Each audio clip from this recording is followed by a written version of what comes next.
इसमें एक टर्म है एड्स में, मॉडर्न पैंडेमिक। देखिए ये चीज अभी तक हमने दो चीजें पढ़ी थी, मॉडर्न एपिडेमिक और साइलेंट एपिडेमिक, है ना। साइलेंट एपिडेमिक किसे कहते थे? Alzheimer's disease. अल्जाइमर्स को। और मॉडर्न एपिडेमिक? तो कोरोना डिसीज। कार्डियोवास्कुलर। हाँ, कोरोनरी हार्ट डिजीज को हम कहते थे मॉडर्न एपिडेमिक। अब ये एक नया टर्म आया, मॉडर्न पैंडेमिक। इसको याद कर लीजिएगा, मॉडर्न पैंडेमिक कहते हैं एड्स को। क्यों? क्योंकि ऑल ओवर द वर्ल्ड ये फैली हुई डिजीज है। और इसको दूसरा नाम क्या कहा जाता है? स्लिम्स डिजीज इसको कहा जाता है। दूसरा इसका नाम दिया गया Slims disease. Ads acquired immuno deficiency syndrome. फैलता किससे है? HIV, है ना। इसका पॉजिटिव एजेंट क्या है? HIV virus. RNA वायरस है, human immuno deficiency virus. RNA virus है 1 और 2, इसके दो सीरोटाइप्स होते हैं। अच्छा, इसको सबसे पहले जो कहा गया था, इसको कहा गया था lymph adenopathy associated virus, LAV। French scientist ने इनका नाम दिया था lymph adenopathy associated virus, LAV। उसके बाद USA वालों ने क्या किया, इसका नाम बदल के human T cell lymphotropic virus कर दिया। Human T cell lymphotropic virus third, इसको USA वालों ने ये नाम दे दिया। बाद में उसके बाद लास्ट में इसका नाम पड़ा HIV, human immuno deficiency virus. और ये यूनिवर्सल नेम है, टैक्सोनॉमी इसी से इसको दी गई वायरस। RNA वायरस है, दो सीरोटाइप होते हैं, 1 और 2। इसकी एक खास बात है, अगर किसी को HIV का इन्फेक्शन हो गया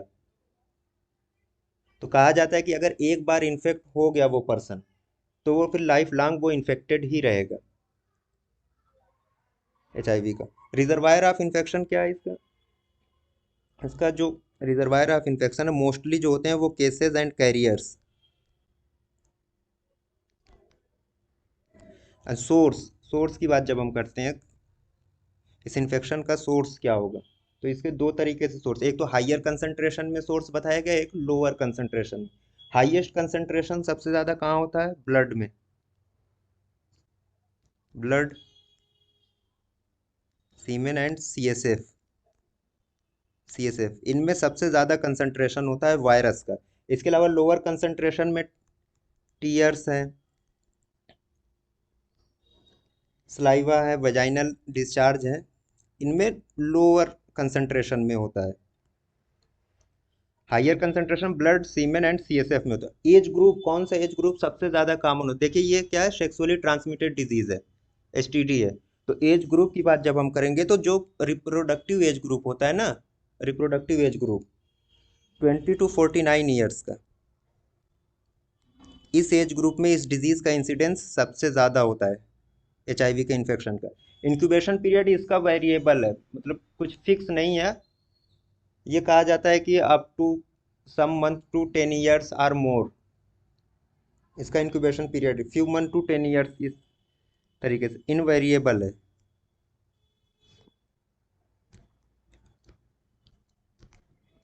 10 ईयर्स आर मोर, इससे ज़्यादा भी हो सकता है, ये फिक्स नहीं है कि 10 साल तक ही इसका इंक्यूबेशन पीरियड रहेगा, उससे ज़्यादा भी हो सकता है। अब मोड ऑफ ट्रांसमिशन, इसका मोस्ट कॉमन देखिए सेक्सुअल रूट है। इसका जो मोड ऑफ ट्रांसमिशन में मोस्ट कॉमन क्या है? सेक्सुअल है। Blood and blood products, needles and syringes, like IV drug abusers जो होते हैं, या mother to child transmission, MTCT, vertical transmission भी इसका होता है। मोस्ट कॉमन क्या है? सेक्सुअल ट्रांसमिशन है। अच्छा, इसका जो एपिडेमिक होती है खासतौर से इंडिया में, जब हम कहते हैं कि इसका प्रिवेलेंस इंडिया में किस तरीके से ये फैलता है, डेवलपिंग कंट्रीज की बात करेंगे, इंडिया क्या डेवलपिंग कंट्रीज है, तो जो इसका पैटर्न है वो इसको टाइप 4 पैटर्न बोलते हैं, इसके ट्रांसमिशन को। टाइप 4 पैटर्न क्या है? मतलब जो है ना, इसमें जो स्टार्ट होता है हाईएस्ट रिस्क ग्रुप से, जो इसका इन्फेक्शन है या एपिडेमिक जो इसकी हो रही है, वो हाईएस्ट रिस्क ग्रुप। अब सेक्सुअल ट्रांसमिशन है, हाईएस्ट रिस्क ग्रुप कौन सा हो सकता है?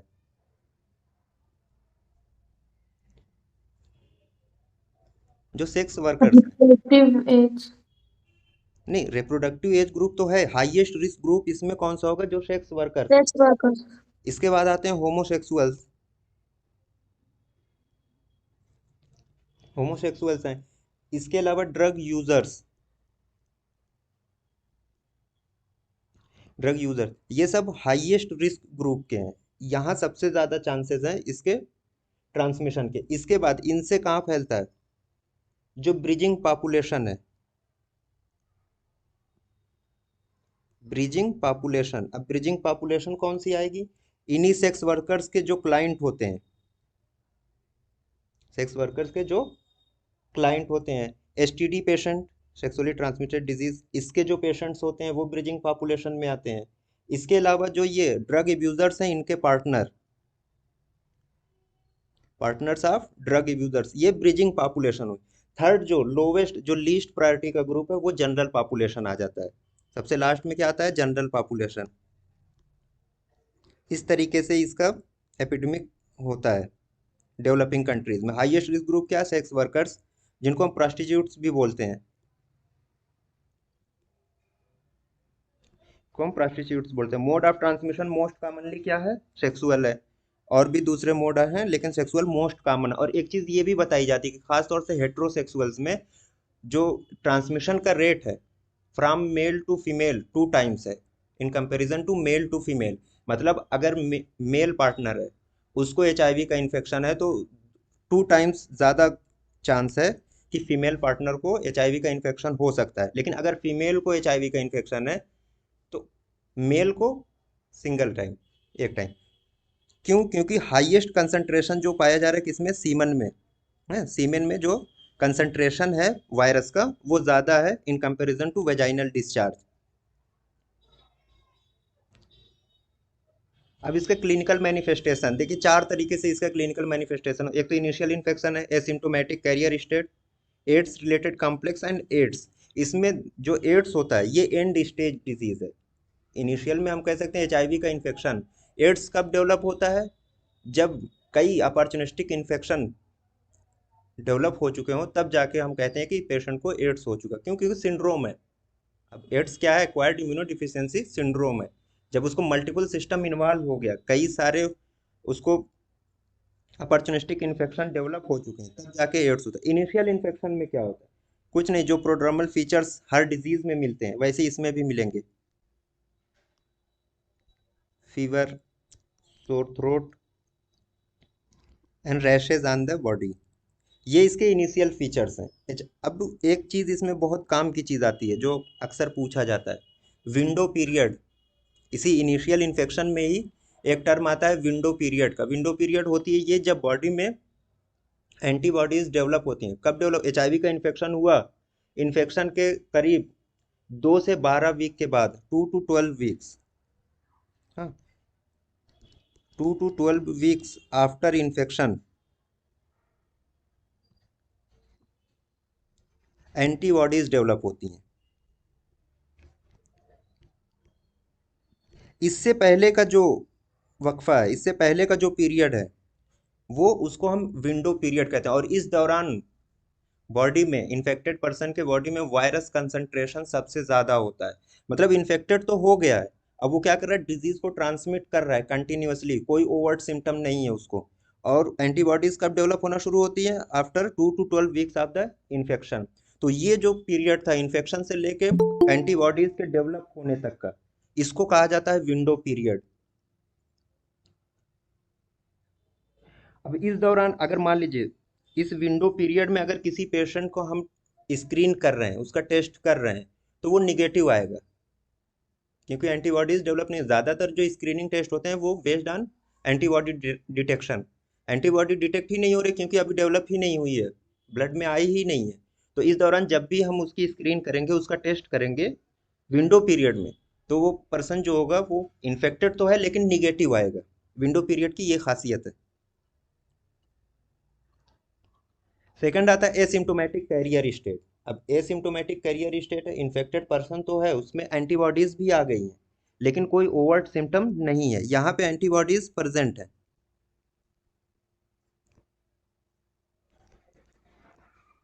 लेकिन ओवर्ट सिम्टम नहीं है कोई। अभी इसके सिम्टम्स भी देखते हैं, ओवर्ट सिम्टम्स एब्सेंट रहते हैं। इसी को कहा गया एसिम्टोमेटिक कैरियर स्टेट। ज़्यादा से ज़्यादा इस पीरियड में एसिम्टोमेटिक करियर स्टेट में क्या मिल सकती है? लिम्फेडिनोपैथी। अगर किसी को सिर्फ लिम्फेडिनोपैथी है तो हम ये नहीं कह सकते कि उसको एचआईवी का इन्फेक्शन हो चुका है। सिर्फ लिम्फेडिनोपैथी ज़्यादा से ज़्यादा इस स्टेज में मिल सकती। थर्ड स्टेज जो आती है एड्स रिलेटेड कॉम्प्लेक्स। अब इसमें जो सिम्टम्स होते हैं वो डेवलप होना शुरू हो जाते हैं। अनएक्सप्लेन डायरिया है फॉर मोर देन 1 मंथ, 1 महीने से ज़्यादा से उसको कंटिन्यूअस डायरिया हो रहा है। फैटिग है, मैलेज है, लॉस ऑफ वेट में ये कहा जाता है कि टोटल बॉडी वेट का 10% या उससे ज़्यादा बॉडी वेट का लॉस हो चुका हो। फीवर है, नाइट स्वेट्स है, एंड माइल्डर अपॉर्चुनिस्टिक इन्फेक्शन। अब ये माइल्डर अपॉर्चुनिस्टिक इन्फेक्शन क्या है? ओरल थ्रश, यही लिम्फेडिनोपैथी।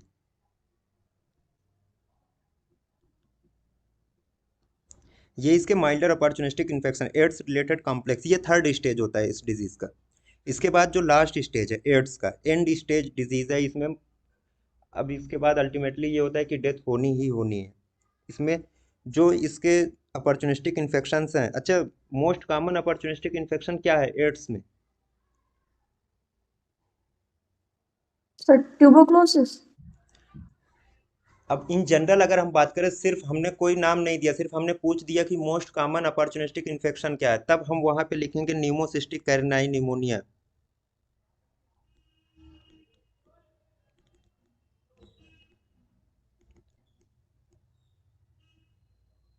ये मोस्ट कॉमन अपॉर्चुनिस्टिक इन्फेक्शन होता है। लेकिन हम इसको डिवाइड किस तरीके से करते हैं? In developed countries and in developing countries. जब डेवलपिंग कंट्रीज की बात आएगी, हाँ, तब tuberculosis most common opportunistic infection अब क्या हो जाएगा? Tuberculosis in developing countries. Developed countries में न्यूमोसिस्टिक कैरिनाई न्यूमोनिया। लेकिन इन जनरल अगर हम बात करें तब भी न्यूमोसिस्टिक कैरिनाई आएगा। इन जनरल सिर्फ कोई पूछ दे, ना तो डेवलप्ड कंट्रीज लगाए ना तो डेवलपिंग कंट्रीज लगाए, तब आएगा न्यूमोसिस्टिक कैरिनाई। अगर हमने उस पर कैद लगा दी कि डेवलपिंग कंट्रीज में क्या है और डेवलप्ड कंट्रीज में क्या है, तो डेवलपिंग कंट्रीज में ट्यूबरक्लोसिस और डेवलप्ड कंट्रीज में न्यूमोसिस्टिक कैरिनाई न्यूमोनिया है। ये इसका मोस्ट कॉमन अपॉर्चुनिस्टिक इन्फेक्शन होता है। एंड स्टेज डिजीज हो गई एड्स, जब डेवलप हो गया। अब हम एड्स कह रहे हैं क्यों? क्योंकि अब इसमें ये जो ढेर सारे हैं ना इन्फेक्शंस, ये डेवलप हो चुके होते हैं। टीबी एंड कपोसी सार्कोमा ये सबसे पहले डेवलप होता है। इन सब में सबसे पहले टीबी एंड कपोसी सार्कोमा। कपोसी सार्कोमा क्या है? सर मैलिग्नेंसी स्किन लिम्फ की वगैरह में। मैलिग्नेंसी है, नोडुलर मैलिग्नेंसी होती है स्किन पे। हाँ, तो ये सबसे पहले डेवलप होना शुरू हो जाते हैं। इसके अलावा ये कैंडिडा इसोफेजाइटिस है, क्रिप्टोकोकस मेनिंजाइटिस एंड पेनिसिलोसिस, ये इन्फेक्शंस हैं। इसके अलावा न्यूमोसिस्टिक कैरिनाई, टॉक्सोप्लाज्मा गांडा इंसेफलाइटिस, हेरी leukoplakia and cytomegalo virus retinitis. इसके अलावा भी और कई हैं। ये सब क्या है? ये इन्फेक्शंस है जो इस पेशेंट में डेवलप होना शुरू हो जाते हैं, एचआईवी के पेशेंट में। ये एंड स्टेज होती है। तो कोई भी अगर ये पूछे कि एड्स क्या है, तो ऐसा नहीं है कि इन्फेक्शन शुरू में आ गया तो वो एड्स, उसको हमने कह दिया कि नहीं अब ये एड्स का पेशेंट है। जब उसमें मल्टीपल इन्फेक्शंस और डेवलप हो जाते हैं तब वो एड्स की कंडीशन बनती है। इसीलिए इसी एज एड्स को स्लिम्स डिजीज क्यों कहा जाता है? जब ये डेवलप हो गया, इन्फेक्शंस आने शुरू हो गए, तो उसका जो लीन बॉडी मास होता है वो ऑटोमेटिक कम होना शुरू, वेस्टिंग होना शुरू हो जाती है। तो इसीलिए इसको स्लिम्स डिजीज भी कहा जाता है एड्स को। अब इसकी डायग्नोसिस कैसे करते हैं? WHO के अकॉर्डिंग इसमें भी मेजर माइनर साइंस आते हैं। मेजर जो साइंस है, वेट लॉस हो more than 10% of body weight, हाँ, क्रोनिक डायरिया हो 1 महीने से ज़्यादा के लिए, और प्रोलॉन्ग फीवर, उसको 1 महीने से ज़्यादा का कंटिन्यूअस उसको फीवर है। अब फीवर कंटिन्यूअस भी हो सकता है, इंटरमिटेंट भी हो सकता है, लेकिन 1 महीने से ज़्यादा की ड्यूरेशन होनी चाहिए इसकी भी। ये तीन इसके मेजर साइंस हैं। माइनर साइंस में परसिस्टेंट कफ है, 1 महीने से ज़्यादा के लिए होना चाहिए। जनरलाइज डर्मेटाइटिस है, प्लूराइटिक हर्पीज जोस्टर की हिस्ट्री मिलनी चाहिए, oesophageal candidiasis, chronic herpes simplex virus infection और जनरलाइज लिम्फेडिनोपैथी, ये माइनर साइंस है। अब डायग्नोसिस के लिए ये है कि दो major, at least two major plus one minor ये होना चाहिए, तब हम कहेंगे कि ये एड्स का पेशेंट है, मतलब इसकी डायग्नोसिस के लिए ये क्राइटेरिया रखा गया कि 2 मेजर होना चाहिए और 1 माइनर होना चाहिए। क्लिनिकल बेस्ड डायग्नोसिस की बात हो रही है, लेबोरेटरी इन्वेस्टिगेशन की बेस पे नहीं, क्लिनिकली। बच्चों में ये मोर देन 12 ईयर्स वालों के लिए। बच्चों में क्या होता है, बच्चों में 2 मेजर और 2 माइनर दोनों होना चाहिए। बच्चों में 2 मेजर और 2 माइनर होना चाहिए। एडल्ट्स में मोर देन 12 ईयर्स की एज में 2 मेजर एंड 1 माइनर साइन होनी चाहिए, तब हम कहेंगे clinically he or she is a patient of HIV infection. ठीक। अब लेबोरेटरी डायग्नोसिस में स्क्रीनिंग टेस्ट सबसे ज़्यादा किया जाता है पहले। अब किसी को अगर ये सब सिम्टम्स हैं तो डायरेक्ट हम ये नहीं कह देंगे कि तुमको एड्स है, अब उसको स्क्रीन किया जाएगा। स्क्रीन के लिए 3 टेस्ट सबसे कॉमनली यूज होते हैं, उसमें भी मोस्ट कॉमन जो टेस्ट यूज होता है वो एलाइजा का होता है। एलाइजा, सेकेंड है रैपिड एंड थर्ड सिंपल। ये इसको कहा जाता है ERS बैटरी टेस्ट। अब किसी में एक ही टेस्ट किया जाता है, किसी में 2, किसी में 3, अभी आगे वो आएगा। और कन्फर्मेटरी के लिए हम करते हैं वेस्टर्न ब्लॉट। अब वेस्टर्न ब्लॉट क्या है, इसमें किसी टिश्यू से या टिश्यू होमोजेनेट्स लेके हम वहां से स्पेसिफिक प्रोटीन को डिटेक्ट करते हैं, तो ये वेस्टर्न ब्लॉट है। और नॉर्दर्न, इसी का एक टेस्ट और है नॉर्दर्न ब्लॉट।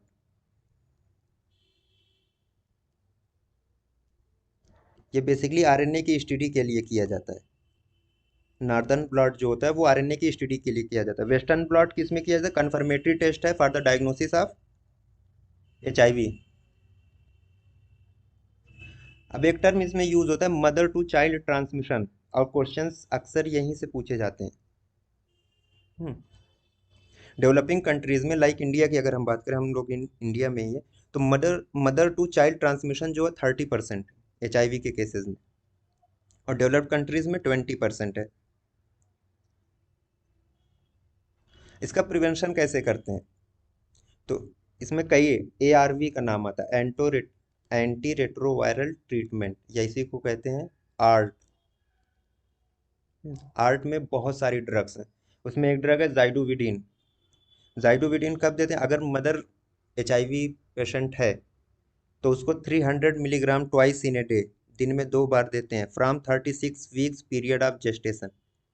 मतलब 36 वीक के बाद से कंटिन्यूअस उसको देते हैं। और प्रेगनेंसी के 3 घंटे के बाद, मतलब डिलीवरी के 3 घंटे के बाद तक 300 मिलीग्राम उसको देना है जाइडोविडिन। और चाइल्ड को 2 मिलीग्राम पर केजी 6 आवरली फॉर 6 वीक, ये जाइडोविडिन है। लेकिन इसमें जो मोस्ट इंपॉर्टेंट ड्रग है वो है निवरापिन। निवरापिन सिंगल ओरल डोज इसको दिया जाता है। कभी कभी ये सवाल पूछा जाता है कि सिंगल ओरल डोज कौन सी यूज होती है to prevent mother to child transmission of HIV। Single oral dose nevirapine use होती है। मदर को 200 मिलीग्राम जब लेबर का ऑनसेट हो जाता है, लेबर स्टार्ट जब हो जाता है, तब मदर को 200 मिलीग्राम देते हैं, और बच्चे को 2 मिलीग्राम पर KG with in 72 hours of birth. Birth के 72 घंटे के अंदर अंदर 2 मिलीग्राम पर केजी के हिसाब से बच्चे को देते हैं, और लेबर ऑनसेट पे 200 मिलीग्राम मदर को देते हैं। सिंगल ओरल डोज यूज होती है निवरापिन, ये प्रिवेंशन में है। इसके अलावा सिजेरियन सेक्शन, अगर इलेक्टिव सिजेरियन सेक्शन करा रहे हैं तो अब इसमें ये बात हुई कि कौन से ड्रग का कितना रिडक्शन होता है ट्रांसमिशन में, तो एक्सक्यूज मी जाइडोविडिन सर। 66%। जी। Sir, yes. आप जाइडोविडिन की बात कर रहे हैं, आपने बोला कि 36 वीक्स ऑनवर्ड्स हम यूज कर सकते हैं पोस्ट जेस्टेशनल एज। तो अब अगर प्रीमैच्योर डिलीवरी हो रही है, can we give this at that very time? Premature delivery पे नहीं, तब उसके लिए आपको क्या करें, nevirapine single oral dose. Okay sir. क्योंकि लेबर आंसेट अगर हो गया तो फिर आज सबसे बेस्ट है, आप लेबर आंसेट पे इसी को तो दे सकते हैं 200 मिलीग्राम। ठीक ठीक है सर। ठीक। इसके अलावा अगर है इलेक्टिव सिजेरियन सेक्शन भी कराया जा सकता है। अब इनसे रिडक्शन कितना होगा HIV के ट्रांसमिशन में मदर टू चाइल्ड, तो जाइडोविडिन में 66% का रिडक्शन होता है, निवरापिन 50%, एंड इलेक्टिव सिजेरियन सेक्शन इसमें भी 50% तक रिडक्शन होता है ट्रांसमिशन में मदर टू चाइल्ड। इसके अलावा जो नेशनल एड्स कंट्रोल प्रोग्राम है, उन्होंने triple drug ARV prophylaxis for prevention of mother to child transmission of HIV, triple drug ARV prophylaxis, इन्होंने इस चीज़ को एडवोकेट किया। ये रिजीम है, जिनको ARV प्रोफाइलैक्सिस चाहिए उनके लिए ये देखिए, ये ड्रग के नेम, ये क्या है, ये कोड नेम है TDF 3TC and EFE। TDF टेनोफोवीर को कहते हैं, टेनोफोवीर 300 मिलीग्राम वंस डेली इसको देते हैं।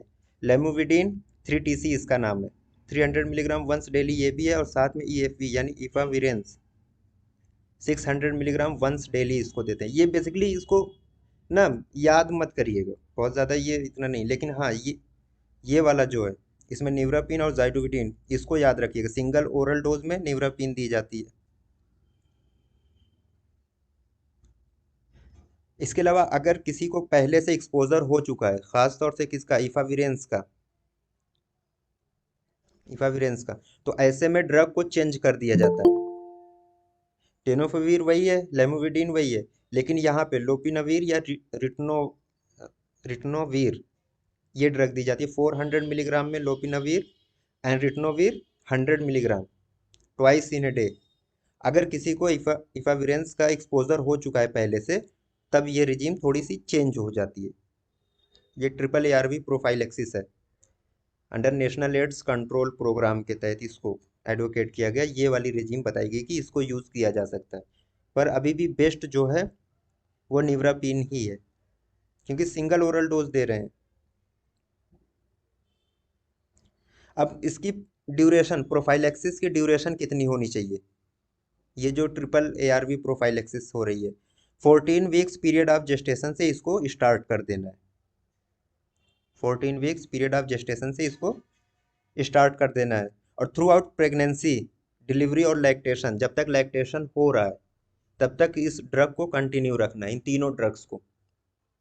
और ब्रेस्ट फीडिंग जब बंद हो जाए उसके 1 हफ्ते के बाद इसको भी डिसकंटिन्यू कर देना है, इन ड्रग्स को। अब ब्रेस्ट फीडिंग के लिए क्या कहा गया, ब्रेस्ट फीडिंग के लिए ये कहा गया कि अप टू 6 मंथ एज तक एक्सक्लूसिव ब्रेस्ट फीडिंग कंटिन्यू होनी चाहिए। इसमें कोई रोक नहीं है कि अगर मान लीजिए मदर इन्फेक्टेड है तो बच्चे को ब्रेस्ट फीडिंग नहीं कराना, बिल्कुल करानी है। Up to 6 month exclusive breast feeding होनी चाहिए।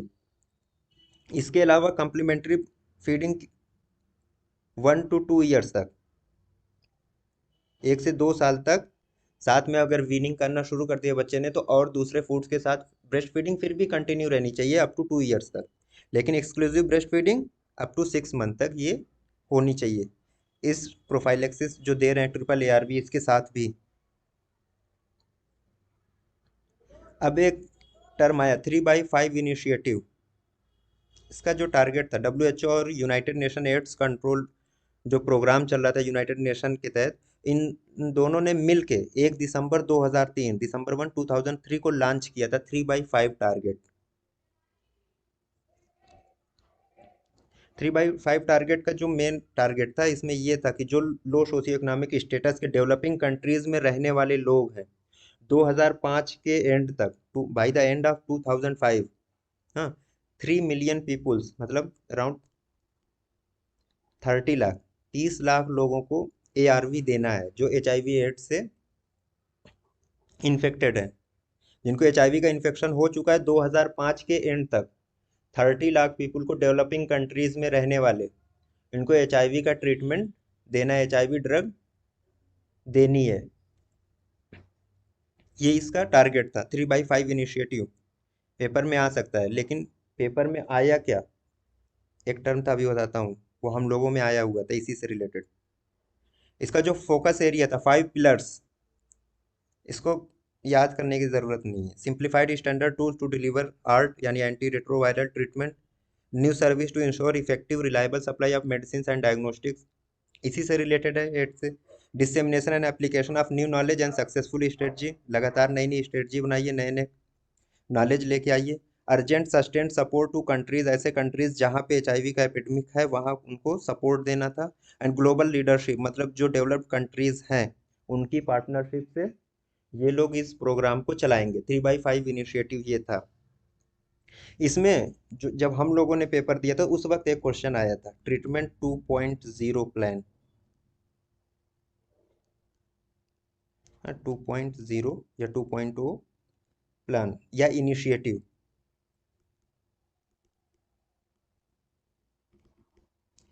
ये पूछा गया था कि ट्रीटमेंट 2.0 इनिशिएटिव किससे रिलेटेड है, किससे रिलेटेड है। वहाँ पे एड्स भी था, ट्यूबरकुलोसिस, मलेरिया और कोई एक डिजीज थी। तो ये था एड्स के लिए ही था ट्रीटमेंट 2.0, इसी का मॉडिफाइड वर्जन था। इसको भी लॉन्च किया था WHO और यूनाइटेड नेशन एड्स प्रोग्राम ने मिलके, और 2010 में ये लॉन्च हुआ था। ट्रीटमेंट 2.0 प्लान कब लॉन्च हुआ था? 2010 में, इसको याद रखिएगा, 2010 में ट्रीटमेंट 2.0 प्लान। ये क्वेश्चन आया हुआ है 2021 के AIA-PGT में, ये क्वेश्चन आया हुआ है। ट्रीटमेंट 2.0 प्लान इनिशिएटिव किससे रिलेटेड था? एड्स से रिलेटेड था। 2010 में ये लॉन्च हुआ था, और इसी का थोड़ा सा मॉडिफाइड वर्जन था 3/5 इनिशिएटिव का। अब नेशनल एड्स कंट्रोल प्रोग्राम कब लॉन्च हुआ था? 1987 में। लेकिन उससे पहले जब एक क्वेश्चन और बनता है कि first case of HIV in India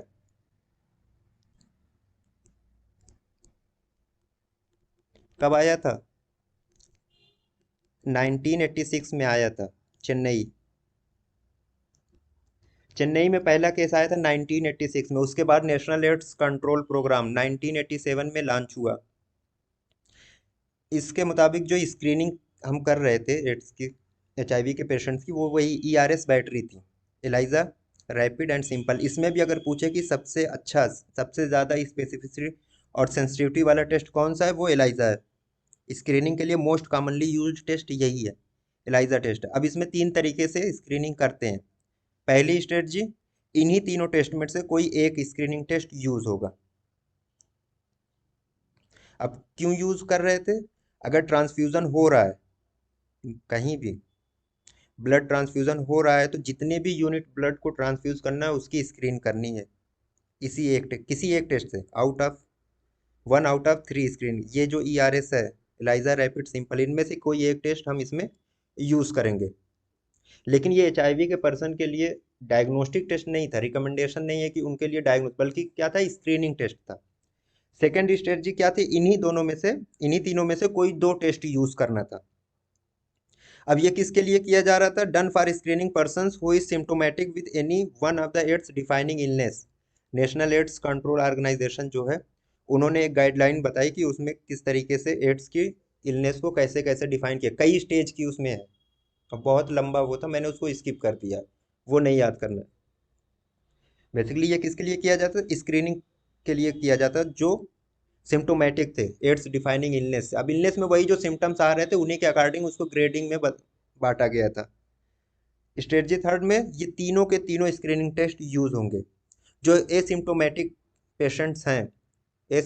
patients हैं उनके लिए स्क्रीनिंग के लिए ये स्ट्रेटजी थर्ड यूज होती थी, जिनमें तीनों के तीनों टेस्ट, ERS बैटरी इसको कहते हैं, ये तीनों के तीनों यूज होते थे।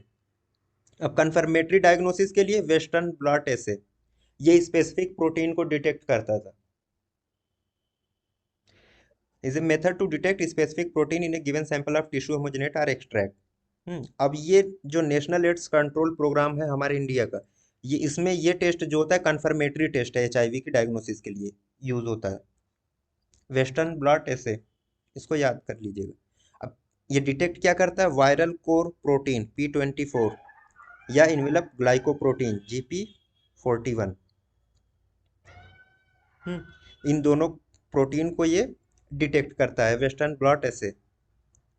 इसके अलावा और भी बहुत सारे टेस्ट है, उसमें एक RT-PCR टेस्ट है, वायरल RNA है, इसको एक्सट्रैक्ट किया जाता था और फिर इसको, RT का मतलब रिवर्स ट्रांसक्रिप्टेज, इसको फिर से चेंज किया जाता था। ट्रांसक्रिप्टेज का मतलब क्या है? ट्रांसक्रिप्शन जब किया जाता है तो RNA को DNA में बदला जाता है।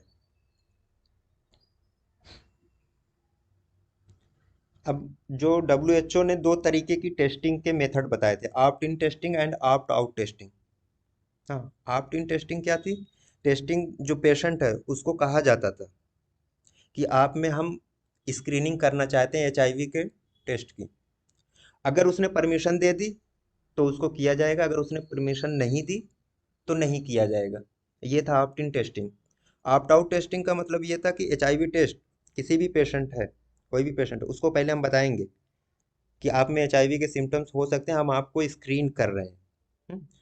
और ये नॉर्मली परफॉर्म कर रहे हैं। हम ये normal as a routine perform कर रहे हैं, लेकिन पेशेंट के पास ये चांस होगा कि वो चाहे तो इसको डिक्लाइन कर दे, मना कर दे। पेशेंट मना कर सकता है कि नहीं, ये वाला टेस्ट हमारे पे मत करिए, हमें नहीं करवाना है ये वाला। अगर उसने हाँ कह दिया तो करना है। और डब्ल्यूएचओ ने कहा कि ये ऑप्ट आउट टेस्टिंग ये प्रिफरेबल मेथड है, ये बेस्ट मेथड है। डब्ल्यूएचओ के अकॉर्डिंग ऑप्ट आउट टेस्टिंग ही करना चाहिए एचआईवी की स्क्रीनिंग के लिए। WHO and CDC recommends opt out testing policies in health care settings। इसका जो टेस्टिंग रेट है 85 to 98% है